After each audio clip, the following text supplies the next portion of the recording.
J'ai à lire, c'est un journal qu'on appelle L'Équipe, moi. J'ai ma vie. J'ai appris à lire comme ça.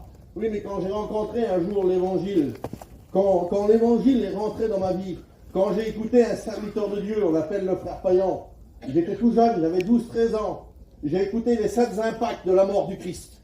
Alors à ce moment-là, ma vie, là, tout jeune, hein, jeune, à 11 ans et demi, j'ai eu le baptême du Saint-Esprit, j'ai 42 ans. Il y a 31 ans, je connais le Seigneur.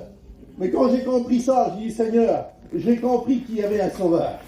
J'ai compris qu'il fallait que je fais ma vie peut-être dans le monde, mais je savais qu'à un moment de ma vie, il fallait que je serve le Seigneur. Il fallait que j'y donne ma vie. Et quand on lit les pics, et je vous lis un verset simplement, et je voudrais rentrer dans mon message, je ne voudrais pas être très lent, mais je voudrais que le petit mot que Dieu a mis sur mon cœur, je voudrais vous le transmettre tout simplement dans la simplicité. Vous savez que Dieu n'est pas compliqué quand il décide de parler à quelqu'un. Moi, il m'a parlé à travers un verset.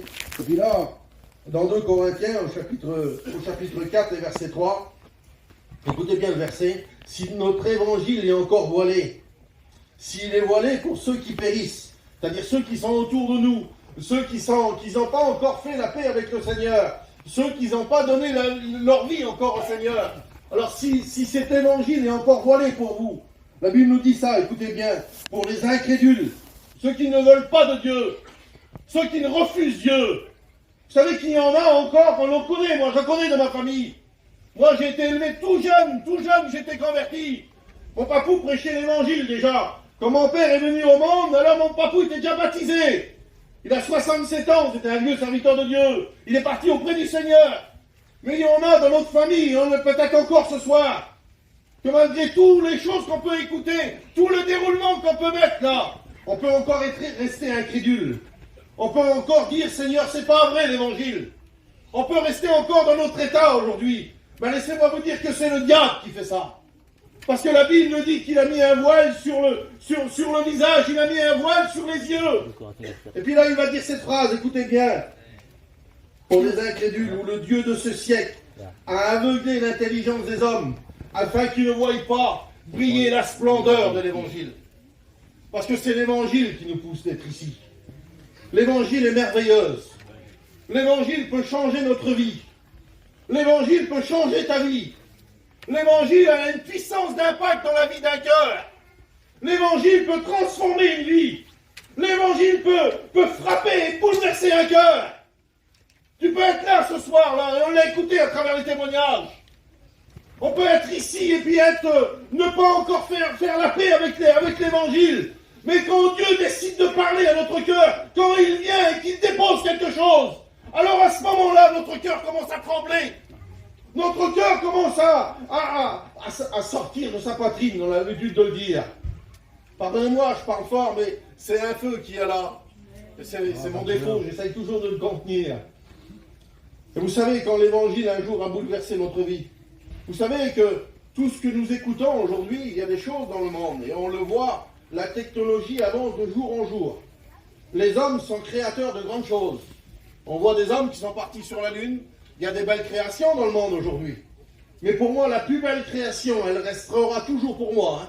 C'est ma pensée à moi. La plus belle création que l'homme peut-être a créée, ça reste l'écriture. Parce que l'écriture ne change pas, les amis. L'écriture, la parole de Dieu, elle est la même. Pourquoi? Parce qu'il y a 2000 ans de cela, l'écriture un jour est venue en forme d'un homme. Et cette écriture-là, elle a donné cet impact pour le cœur, là. Elle a décidé de venir en chair, là. Quelle beauté, Seigneur. Laisse-moi te dire que Dieu est capable de bouleverser ta vie ce soir. Tu as le moyen, pouvoir de changer ta vie. Dieu est capable de le faire. Les écrits. Dieu a donné des écrits. Et les écrits restent l'évangile, la parole de Dieu. Je vous le dis, depuis 2000 ans, elle a le même impact sur les hommes. Elle ne change pas, elle ne varie pas. Elle restera toujours la même. Notre ancien disait souvent cette phrase-là. Pardonne-moi, je suis obligé de parler d'eux. C'est nos anciens. Moi, j'ai l'habitude de parler des anciens. Pourtant, je suis un jeune, mais ils ont bouleversé ma vie. Ils disaient ça, que c'était la règle. C'est la règle, l'évangile. Tu ne peux pas passer outre. Tu ne peux pas rester indifférent. Tu ne peux pas rester sur ta chaise et être ici ce soir-là sans pouvoir de dire, Seigneur, est-ce que tu existes réellement?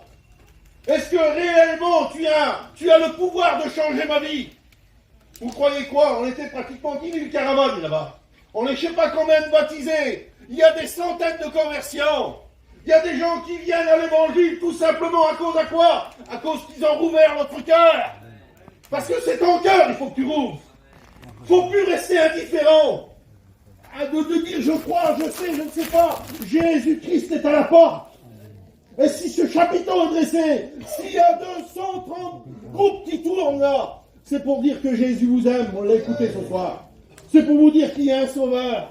C'est pour vous dire qu'il est présent, il est là ce soir. Et il veut encore bouleverser ta vie. Il veut encore faire du bien à ta vie. Arrêtez, vous savez, quelle beauté, Seigneur. Quel homme. Il me l'a dit, Tony. Il faut être un homme pour prendre une décision. Et c'est vrai. Vous savez, si on marche sur un chemin, et s'il y a un danger au loin là-bas, alors il faut s'arrêter. Et c'était ça un jour, on était sur un chemin, et ils nous ont menés où il y a un danger, un précipice. Et puis un jour on a rencontré une croix, c'était la passerelle pour les hommes. Et sur cette passerelle-là, on a décidé de passer là. Ben laisse-moi te dire que tu peux pas passer outre. Tu peux pas prendre l'évangile comme toi tu le veux, non. Tu dois t'humilier, tu dois fléchir les genoux, tu dois t'abaisser. Tu dois dire qu'il y a un Dieu et qu'il est dans le ciel. Et s'il y a un Dieu, vous savez que Jésus un jour, la Bible nous dit, un jour il est venu sur la terre là. Et sur la terre il y avait quelqu'un qui l'attendait. Quelqu'un qui l'attendait. Et cette personne-là, on l'a écouté, parce qu'on n'aime pas beaucoup parler de lui. Hein. Mais pourtant il fait des ravages. Il fait des ravages dans les foyers. Il fait des ravages dans les familles. Il fait des ravages. Lui il n'arrête pas. Hein. C'est ce diable-là, j'ai pas peur des mots, c'est l'adversaire de tous les hommes. C'est celui qui va jurer ta perte. Celui qui te dit reste assis sur ta chaise. Travaille pas pour Dieu. Ramasse plus de papier, fais plus rien auprès du chapiteau. Non, laisse-les faire un peu. Ça, c'est le diable. Le diable, il veut pas qu'on mette tout en œuvre pour que les personnes soient sauvées. Si nous, on est là, on met tout en œuvre avec les anciens qui est là, avec l'église de Rennes, avec notre président, avec le conseiller de direction, là. Si on met tout en œuvre, c'est pour toi. C'est pour te dire qu'il y a quelqu'un qui est là et qui veut tendre sa main là. Et il veut te dire qu'il y a un moyen de rachat pour toi. Lui, il était tenté. Dans Matthieu, chapitre 4, la Bible dit que l'adversaire, là, il s'est présenté devant Jésus. Et puis je me suis imaginé ça, je pensais à ça, je dis Seigneur, pas de culot, mais se présenter devant Jésus, c'est quand même le Créateur, c'était Jésus, c'était un ange lui, et Jésus était là, oui, mais il avait pris forme humaine, et vous allez comprendre pourquoi. Je me suis dit ça, moi, le même tentateur, parce que c'était le tentateur, hein, le même tentateur qui avait tenté Adam dans le jardin, pratiquement 4000 ans avant, là. Celui que, on peut le dire comme ça, celui qui avait dominé l'homme, celui qui l'avait fait pécher l'homme, celui qui a fait l'homme qui était courbé, qui était la désobéissance, là, celui qui était là et qui l'avait fait que Dieu, sa parole qu'il avait dit à Adam, ne suffisait plus. Il y a un ancien qui disait que Adam portait le reflet de la gloire de Dieu sur son visage. Et quand il a désobéi, il a perdu ce reflet-là. Adam ne reflétait plus Dieu. C'était l'empreinte de Dieu portant sur la terre. Mais quand Adam désobéit là, quand Satan avait dominé Adam, alors il avait perdu le reflet de la gloire de Dieu. Mais là, il écoute 4000 ans, un an après, qu'un autre homme est venu sur la terre. Il porte le visage de Dieu sur la terre. Et là, c'est différent, Satan. C'est plus Adam. Et la Bible nous dit que le premier Adam, dans 1 Corinthiens, chapitre 15, et verset 47, le premier Adam, il était de la terre. Il était terrestre. Et il me dit que le second Adam, lui, il n'est pas de la terre. Lui, il est du ciel. Lui, il parle avec le ciel. Lui, il parle et quand il s'adresse à Jésus, il va dire cette phrase-là. Il va le tenter. Il va le tenter. Et Jésus va répondre à travers la parole. Parce que c'est la parole qui prie. C'est elle. Jésus va citer les phrases que Dieu avait dit dans le Deutéronome au chapitre 8 et verset 3. L'homme ne vivra pas de pain seulement, mais de toute parole qui sort de la bouche de Dieu. Jésus veut lui rappeler que c'est pas un homme comme les autres qui est venu là. C'est celui qui avait l'empreinte de Dieu. Et la Bible nous dit quand Jésus est venu sur la terre et qu'il a résisté au diable, c'est que pour nous qui sommes là, chrétiens, chrétiennes, toi qui es là, c'est pour te dire que tu as un moyen de rachat pour toi. Parce que dans l'évangile de Luc au chapitre 4, là, quand il parle, là, Jésus, la première chose qu'il a indiquée dessus, la Bible nous dit que Jésus était rempli du Saint-Esprit.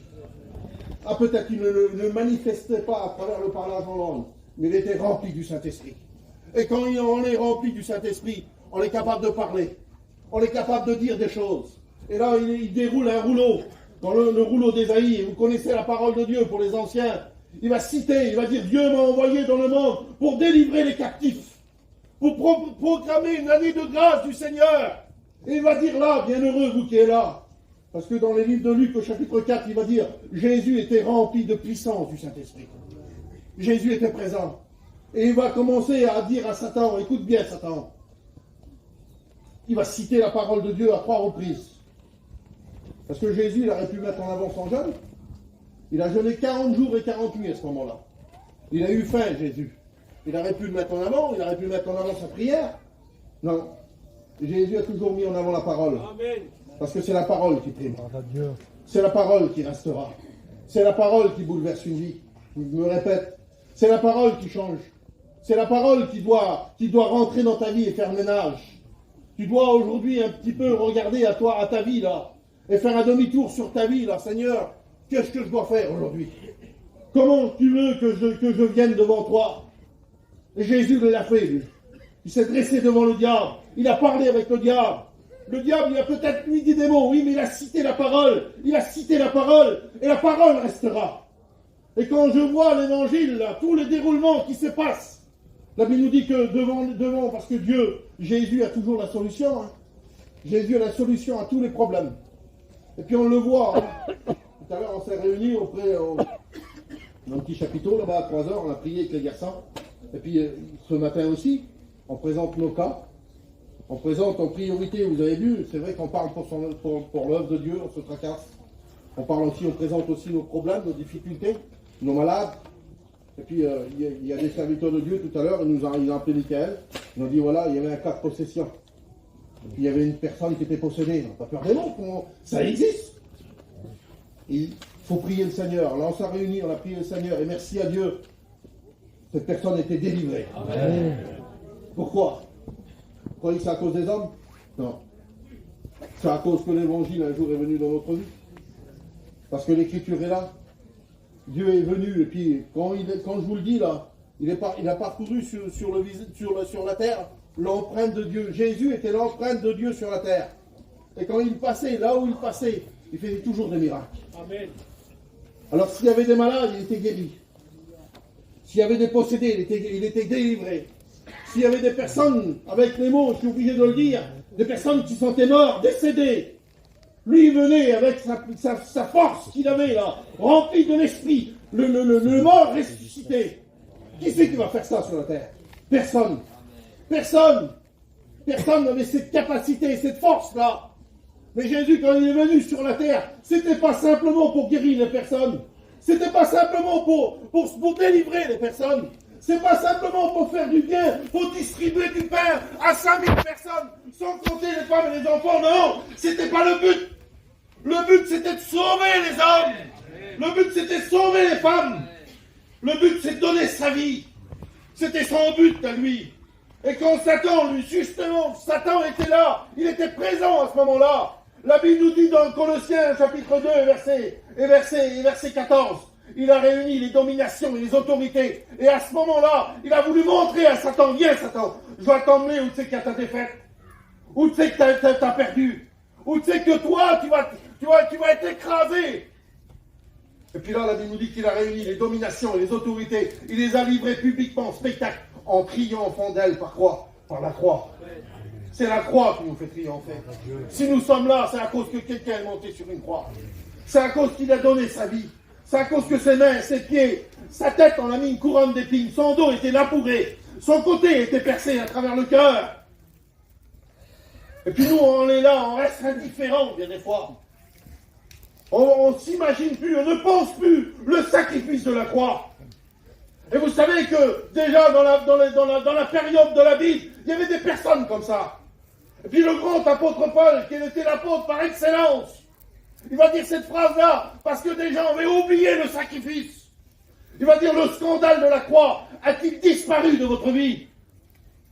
Et je veux poser cette question à vous qui sommes là. Est-ce que le scandale de la croix est toujours d'actualité dans ta vie?